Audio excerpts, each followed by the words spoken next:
Bhilad police સ્ટેશનના NDPS કેસમાં 1 વર્ષથી નાસ્તી ફરતી મહિલા આરોપી એસઓજી વલસાડ દ્વારા દહાણુમાંથી ઝડપાઈ। વલસાડ એસઓજીની ટીમે એનડીપીએસ એક્ટ હેઠળના 2 ગંભીર ગુનાઓમાં છેલ્લા 1 વર્ષથી નાસ્તી ફરતી મહિલા આરોપીને દહાણુ જિલ્લો પાલઘર મહારાષ્ટ્રમાંથી ઝડપી પાડી મહત્વની સફળતા હાંસલ કરી છે।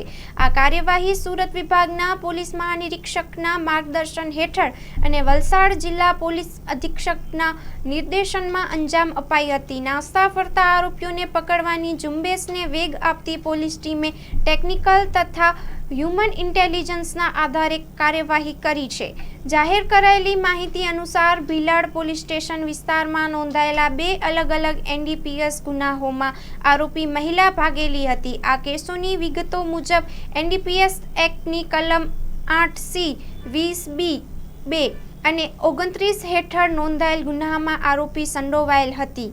પોલીસને મળતી ચોક્કસ બાતમીના આધારે એસઓજીની ટીમે દહાણુ ખાતે છાપો મારીને મહિલાને ઝડપી પાડી આગળની તપાસ માટે ભીલાડ પોલીસ સ્ટેશનમાં હવાલે કરી હતી। આ આરોપી વિરુદ્ધ મહારાષ્ટ્રના પણ અનેક એનડીપીએસ કેસ નોંધાયેલા હોવાનું પોલીસની તપાસમાં ખુલ્યું છે।